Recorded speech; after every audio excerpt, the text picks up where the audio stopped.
So let's start by you telling us your name and your position. Barbara Weedman, and special ed, K through 6, Sherman Elementary. Okay.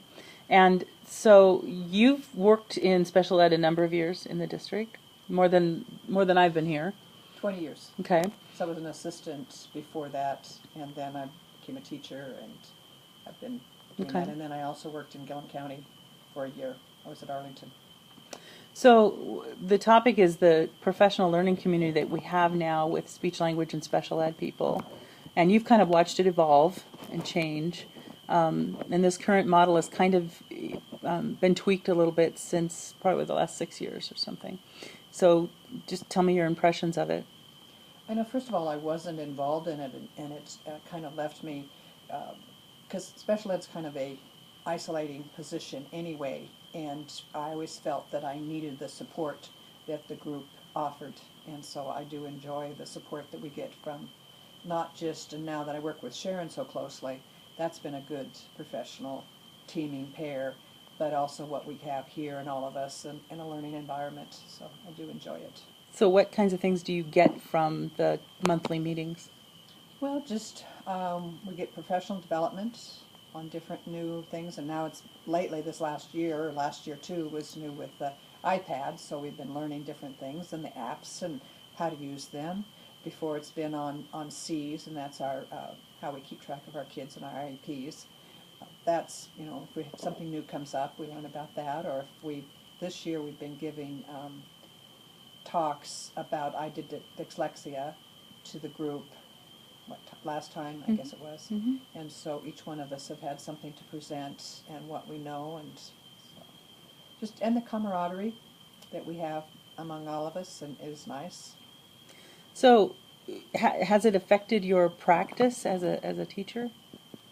I think so. I think with the support, you feel like you have the support. If there's an answer you need, you know, you can ask any one of the other peers, or you can ask Rinda herself, and she's always very willing to help and find things for us.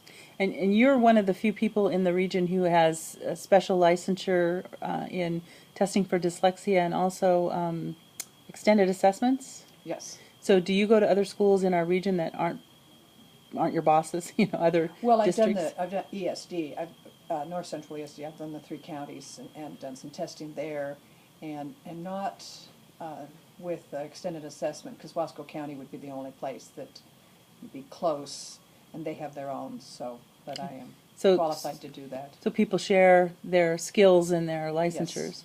Yes. And I have, when I was first learning the extended assessment, someone from Wasco County and the Dows, I went down there and did some, after we did the training here at the ESD, because we had like a 3-day training to learn the extended assessment. And then it was when I was first starting to do the become a trainer, that I went to the Dows to learn some other. Okay. So what do you think are some of the essential components of a successful professional learning community? I think working as a team. I think that's probably the number one, is that we all work, as a team, and know that we have the support of a team. And if there's something that one of us needs, then the other one can help. If someone's needing help with C's, or someone's needing, how do you do this test, or do we need this test, or can you give this test assessment, we have the support of as a team, as a community, and that, I think, is the best thing. Okay. Is there anything, the structure of the meetings has changed over the years. Is that important? Does it have any effect on the success? I think so. I think I like seeing the agenda. I like knowing where we're going, what we're doing. I like being able to present the data of our students every month. I wish it would be able to transfer every month instead of having to upload it, but I do like the data and seeing where everyone's at every month. If there's issues, what do we do? There's an issue with a student, there's an issue with parents, with a para. What's the support? What support do we need? What can be done about it? How do we do it? What should we do? Who do we contact? Things like that. And then having the afternoon to work, instead of, that's been good. We always have, work to be working on. So, I do like the format of it now. Okay.